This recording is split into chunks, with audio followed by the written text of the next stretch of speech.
Все смартфоны можно условно подразделить на несколько подкатегорий. Самое простое ранжирование по цене. Сегодня поговорим про более дорогие, почти топовые устройства, которые входят в категорию до 50 тысяч рублей. Почти флагманами такие гаджеты можно назвать не просто так. По своим возможностям они вплотную подбираются к аппаратам высшего класса, проигрывая в основном только в качестве съемки. Так что смотри это видео до конца, будет интересно. Поехали!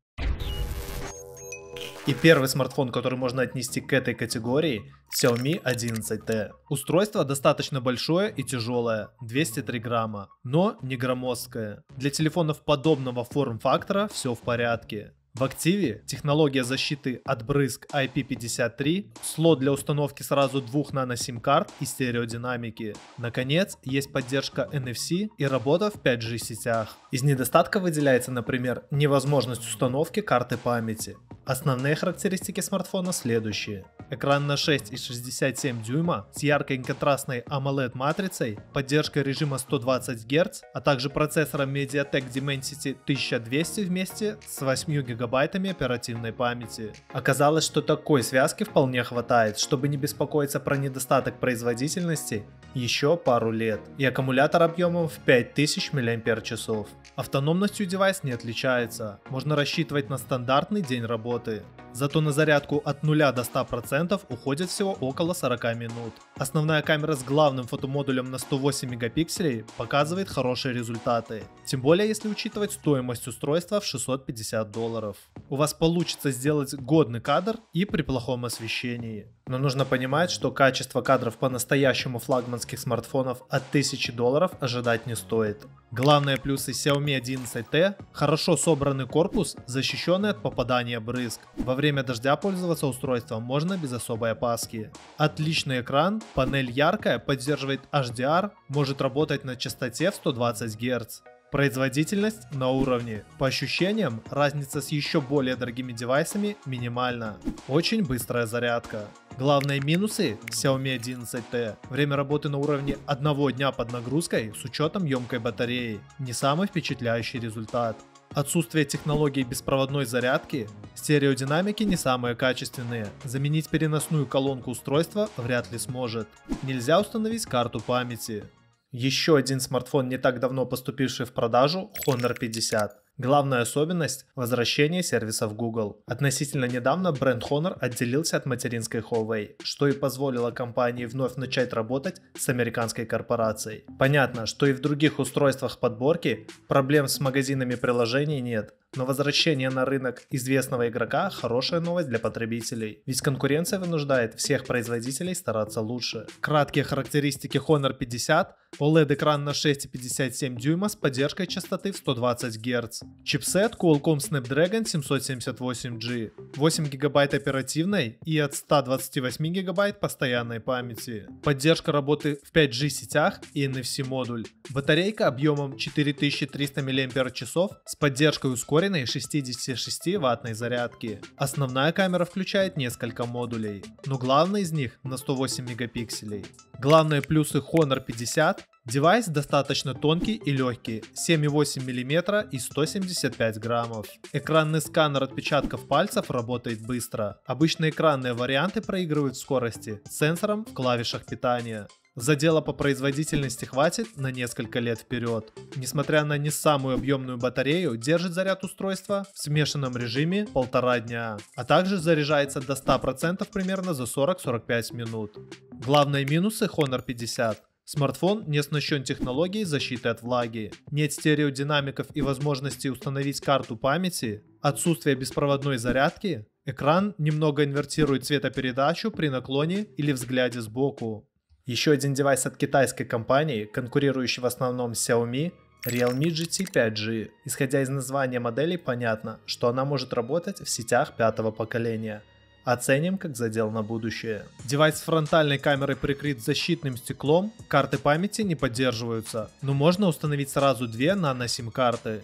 Технология защиты от брызг нет, зато экран с AMOLED матрицей на 6,43 дюйма поддерживает частоту 120 Гц. Есть стереодинамики и NFC модуль. Наконец, в активе и батарейка объемом на 4500 мАч и заявленным временем восполнения энергии через 65-ваттный адаптер 35 минут. Главная особенность девайса – флагманский процессор от Qualcomm Snapdragon 888. Точно такой же чип устанавливается и в куда более дорогих смартфонах разных производителей. Правда, решение весьма горячее, под нагрузкой телефоны могут перегреваться. Основная камера Realme GT 5G состоит из нескольких модулей. Разрешение основного 64 мегапикселя. Главный плюс Realme GT 5G – хороший экран с достаточной яркостью и поддержкой HDR. Очень быстрая зарядка и флагманская производительность. Устройство мощнее большинства аналогов из этой ценовой категории. Наличие неплохих стереодинамиков и 3,5 мм разъем для наушников. От последнего сейчас все больше избавляются в дорогих устройствах. Главные минусы Realme GT 5G. Нет поддержки технологий защиты от воды и пыли, под нагрузкой смартфон достаточно сильно греется, расширить хранилище картами памяти не получится и беспроводной зарядки также нет. Мне вчера пришел спам на телефон, черный экран от производителей. А пока мы не перешли к следующим моделям, не забудь поставить лайк и подписаться на канал, чтобы не пропускать новые выпуски. OnePlus 9, как и в случае с Realme, устройство от этой компании приобрести сложнее в сравнении с Xiaomi и Samsung. Из-за этого делается вывод, что в случае поломки телефона OnePlus ждать запчасти для его ремонта придется дольше. Впрочем, само по себе устройство интересное. Спереди и сзади телефон прикрыт стеклом. Отличается экраном на 6,55 дюймов с матрицей AMOLED и высокой пиковой яркостью 1100 нит. В наличии также поддержка профилей HDR и частоты обновления 120 Гц. Карты памяти, правда, не поддерживаются, но две симки установить не мешают. Стереодинамики также на месте, как и NFC-передатчик вместе с 5G модемом. Наконец, устройство мощное. Смартфон базируется на упомянутом выше процессоре Snapdragon 888, работающем в паре как минимум с 8 гигабайтами оперативной памяти, есть также версии на 12 гигабайт. Правда, если верить тестам в сети, то на одном заряде девайс держится максимум сутки, да и перегрева из-за Qualcomm избежать не удастся. Главные плюсы OnePlus 9 – хороший экран и громкие стереодинамики, конкурентоспособные камеры, мощная начинка и очень быстрая зарядка. Главные минусы OnePlus 9 – у телефона пластиковая рама, официальной сертификации защиты от воды и пыли также нет, вернее, ее заявляют только для моделей определенного региона. Расширить хранилище картами памяти нельзя. Третья монохронная камера особой пользы не привносит. Наличие беспроводной зарядки также зависит от региона продаж, автономность не лучшая. Если говорить о следующем смартфоне, несмотря на то, что модели уже 2 года, назвать ее устаревшей вряд ли возможно. Наоборот, с падением цены для многих потенциальных покупателей она становится более привлекательной, и это iPhone 11. Да, в пределы 50 тысяч рублей строго вписывается только начальная модификация, но советовать еще более старый iPhone XR при наличии iPhone 11 все же не хочется. Разница между аппаратами существенная. В общем, 11 как входной билет в экосистему Apple выглядит хорошим решением. Устройство отличается поддержкой платежной системы Apple Pay, полноценной защитой от воды и пыли по стандарту IP68. Это значит, что девайс выдерживает погружение в пресную воду. Стереодинамики, поддержка eSIM, но не двух физических нано-сим-карт, а также продвинутой системой разблокировки по лицу Face ID. Но стоит заметить, сканера отпечатков пальцев в гаджете нет. А в условиях пандемии коронавируса, когда в общественных местах рекомендуется носить маску, распознавание по лицу может быть не таким уж и удачным. Телефон оснащается IPS-экраном на 6,1 дюйма, только 60 Гц. Процессор Apple A13 Bionic все еще достаточно мощное решение, позволяющее не задумываться о недостатке производительности для практически любых задач. 4 гигабайта оперативной памяти и батарейка на 3110 мАч. По сравнению с аппаратами на Android, аккумулятор не может похвастаться особой емкостью. Правда, день работы без подключения к розетке устройство выдерживает. К тому же поддерживается беспроводная зарядка. Основная камера обычная, плюс ультраширокоугольная, состоит из двух модулей по 12 мегапикселей. Главные плюсы iPhone 11 – относительно недорогой билет в экосистему гаджетов компании Apple, наличие технологий защиты от воды и пыли, стереодинамиков и eSIM. Все еще достаточно мощное железо, позволяющее спокойно обновляться на следующей версии iOS. Компактный по нынешним меркам корпус с эталонной системой распознавания пользователей по лицу. Главные минусы iPhone 11. Поддержка только одной физической нано-сим-карты. Во всяком случае, модификации с двумя симками придется поискать. Отсутствие возможности расширения постоянного хранилища и отсутствие сканера отпечатков пальцев.